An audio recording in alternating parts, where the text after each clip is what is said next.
because we all start somewhere, and I think that's really important to acknowledge, is that like I've been doing costuming literally all my life. My parents, I get it from my parents, okay? So they are super extra when it came to Halloween when I was a kid, all right? They will never admit it because my parents are closet nerds, so they look really official, and they look like they are not nerds. Oh my God, when you put two closet nerds together, you get turbo nerd, and that's me. Hold on, I'm just looking for very specific. I think you need a few more pictures on your Instagram. I know. I am a professional model, by the way, so a lot of my, here we go. So this character, actually right here, I'm like 15, 16 years old in this photo. My birthday's tomorrow, so I turn 22 tomorrow, by the way. Happy birthday. Thank you. So when it comes to design, and one of the, I think, key aspects when it comes to character design is, yes, you want a costume, right? Either a costume on a budget or, you know, not on a budget. It depends who you are.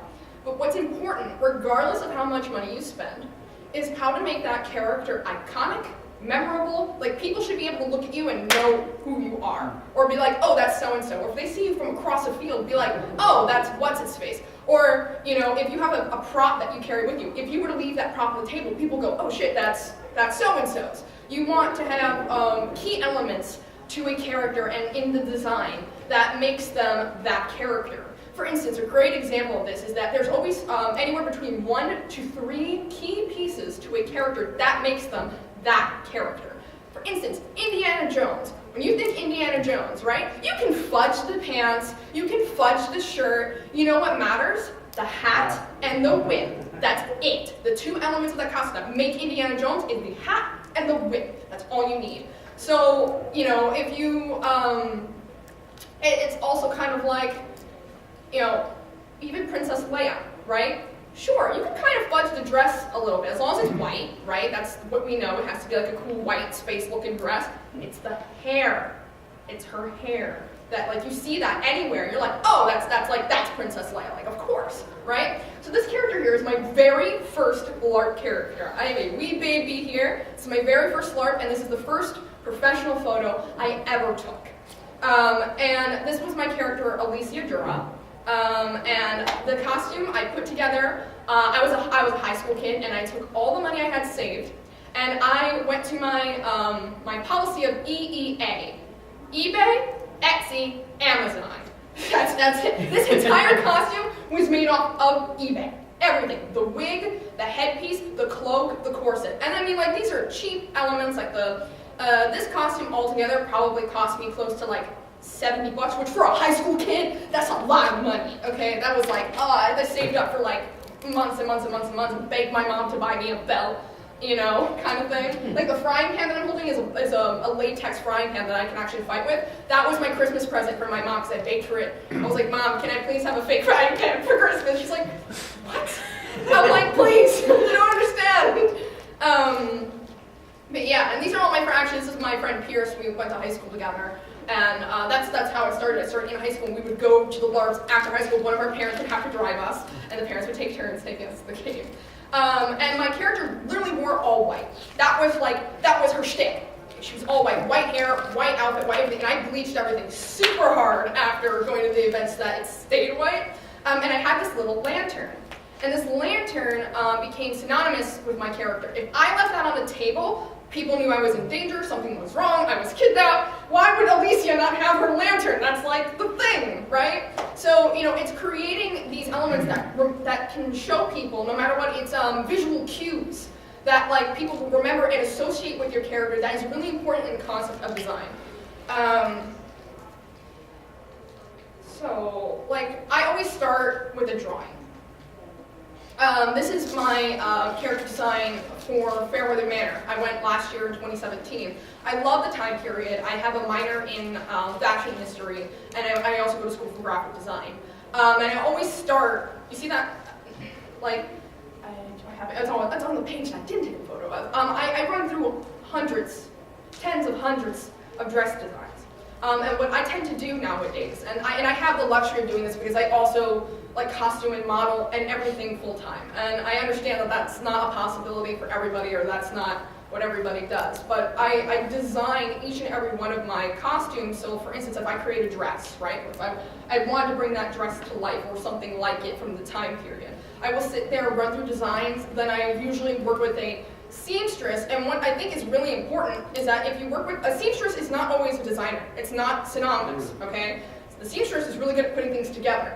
And then you can be the designer, or you can work with a seamstress who's also a fashion designer. So what I tend to do is I design the entire outfit, I write up the patterns, and I give it to I buy the fabric, and I give it to a seamstress to put it together, because normally I don't have enough time to do that myself. And also I would do a crappy job, and probably just hot glue everything, and it would look like a mess. Yeah, that's actually me. So talking about costuming,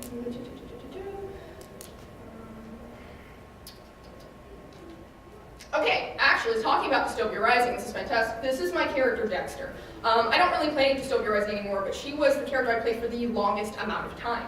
And she had these, big, actually wore fawn ears, these big fawn ears, and had this blue hair, and these dark, dark eyes, right? These coon eyes. Everything that I'm wearing, I thrifted. And it's just bleached washed. That's it. That whole outfit that I'm sitting there is also made up of old clothes I wouldn't wear anymore. Like stuff from when I was, I'm probably about 17 in this photo, or 18. And this is all stuff that I wore, maybe in my early high school years that I still fit into, and I wasn't gonna wear it anymore, so I just bleached the crap out of it. And the sweater that I'm wearing was just thrifted. And I think it's also important to have a color scheme. To have a identifiable color scheme. Like for Alicia, literally just all white. Dexter, her main colors were brown, like army olive green, and blue. And those were always the colors associated with Dexter and things I would wear, and kind of that was like the whole vibe, right? I could wear an army green jacket and then like a brown pants, and it kind of just fit her aesthetic. Like you create a character aesthetic, almost like a brand for that character. And I think when you do that, not only is it good for you because it's easier to pick things out and buy things, because you're like, oh, this is my aesthetic for this character, this is how I want them to look, and so you can just keep adding on to that, because I played this character for 5 years. Her closet is insane. Like, I have like 3 tubs worth of clothes just for this character alone.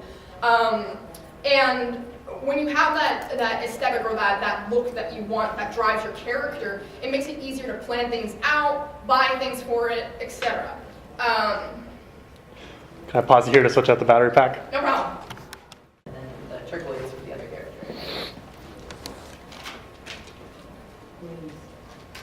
Are we good? Okay, we're good? Okay, hi! All right, so wings. I know we just talked about wings. I'm also going to recommend against wings. I have worn anywhere between, these wings are 4 feet tall. And they are wide. They're about 2.5 feet wide, like from my back. So they were heckin' uncomfortable and heckin' cumbersome, but I did it for I did it for the aesthetic. I sacrificed a lot of things for the aesthetic, but like it was so cool. I wanted to I was like, I'm sweating. It's the middle, like you have no idea. In this photo, I'm dying. I want to die in this photo. Like I was sweating so much. It was the middle of August, and I'm sitting here. Oh wait, you take the picture yet? Oh, okay, good.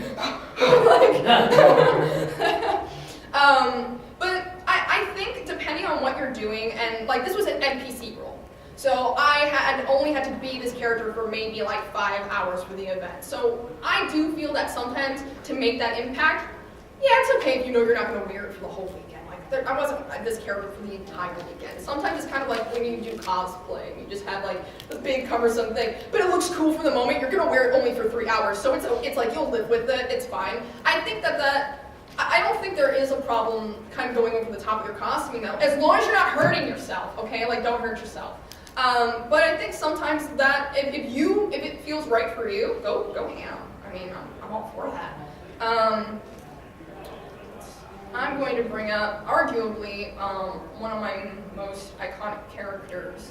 Actually, no, I'm actually gonna ask you a question first. How much did you think that dress cost? It's okay, just scream it out. I don't care. How much do you? $250. $250? $100. Depends on how the embellishments were done. Because I'm having a hard time making out like that. Tell us. It was a thrifted dress for $100. and it was hand dyed. It was actually dyed gray, but the gray base was a purple, so it came out as a beautiful, like, purpley gray. I wore this to Fairweather Manor, and people lost their damn minds. They were like, how much did you pay for that dress? Like, what? And I'm like, guys, it was a $100 dress. And they're like, what? No way. And I'm like, yeah, because I'm very much in the part of it's how you wear it. It doesn't matter how much something costs. It's about what you add to it. What makes the costume come alive isn't the costume, it's you inside of it.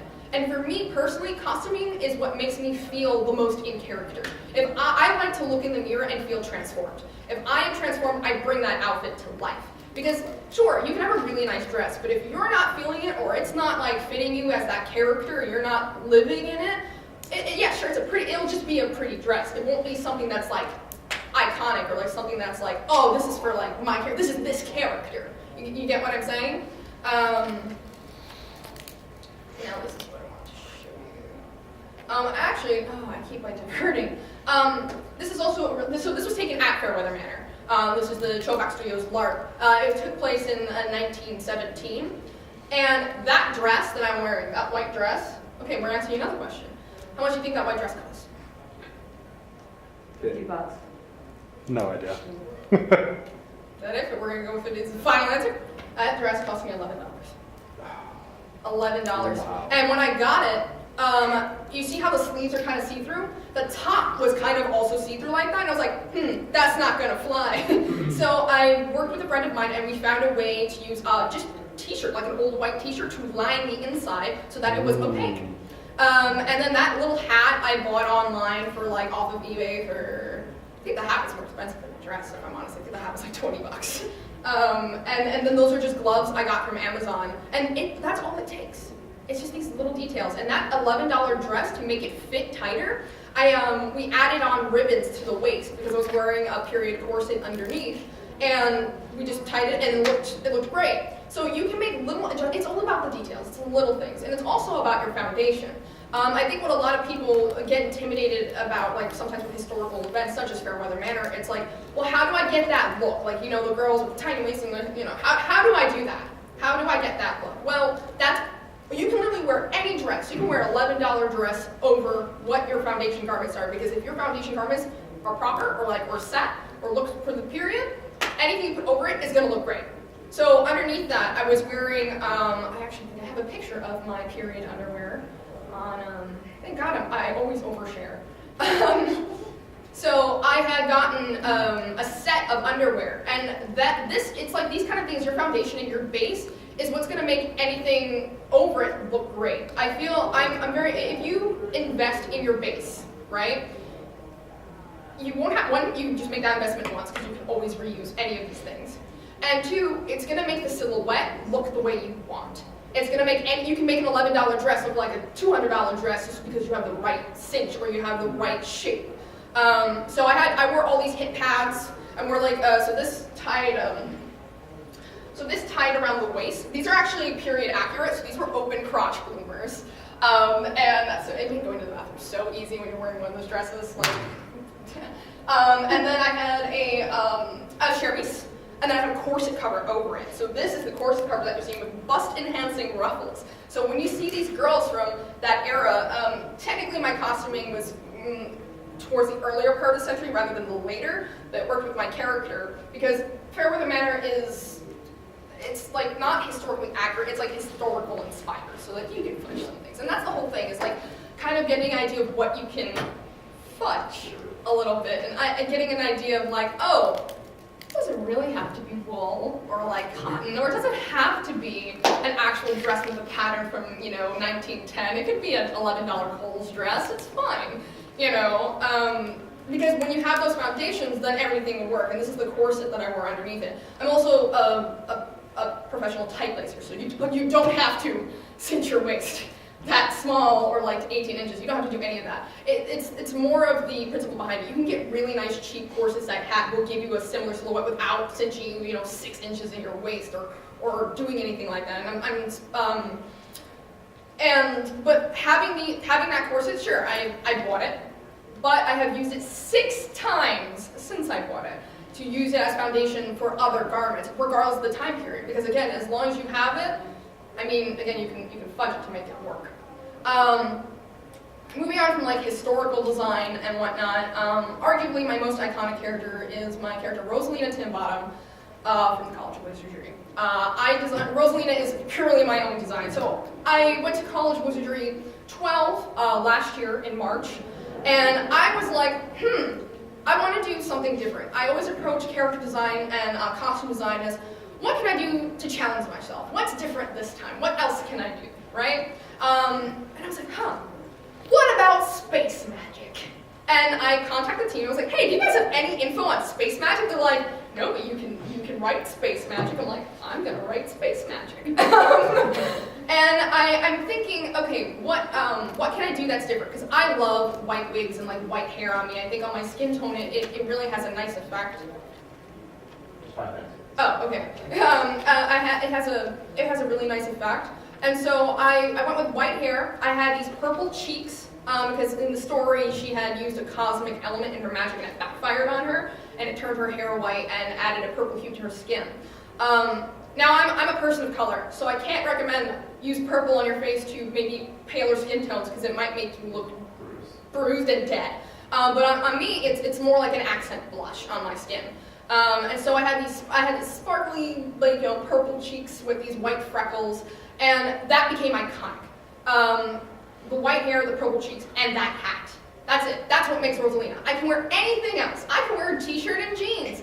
And as long as I have those elements, that is Rosalina. And when you make your character, think about that. Like, think about what are my 1, 2, 3 key elements that are going to make this look my character. That anybody, regardless of whatever costume I wear or where people see me, they know that's so-and-so. They know that it's Rosalina. They know that it's that. If I leave that hat anywhere, everybody's like, oh, that's Rosalina's hat. And I think that's one of the more interesting parts about design. This is another character I have. Her name is Estrella Milliet. She was from Artis Arcane. And my challenge with her was, she was part of the circus. It was taking place, the work was taking place in an alternate Victorian history, and she's kind of like a diva, and she was also a second-generation French immigrant, right? So I'm like, okay, if she's a diva, and she likes like Marie Antoinette and all these things, how can I blend all these things together? And now we're going on from talking key elements about a costume. What makes key elements of an era, right? So in the Victorian era, you immediately go to corsets. You immediately go to, like probably like vest or like tight things that show form, bustles, that kind of typical thing, right? What do you think when you think Rococo, like Marie Antoinette era France? Big hair, you think of the makeup, you think of the cheeks, and I'm like, okay, let's combine those elements along when you think of a circus, stripes, diamonds, all those kind of things. So I basically took the most prominent elements from each of those categories and put them together. So my face and my hair is very much, Marie Antoinette, while my outfit is still Victorian because it's form-fitting, has the, our jabbet here, petticoats, yet it has a circus element because I have my diamonds on it, I'm wearing striped socks, and it all kind of gives you that performer kind of circusy look. And so my challenge to you guys is to think, what is my color scheme? What would be my key elements? If you're working for an era, what are the key elements that make that era? And how can I fudge them or work them into my costume? This is not a period Victorian costume, but you've got those elements, and even though I was in that world with people who did have period accurate costumes, it still fit. It didn't feel out of place, And I think that's something to strive for in whatever you're designing.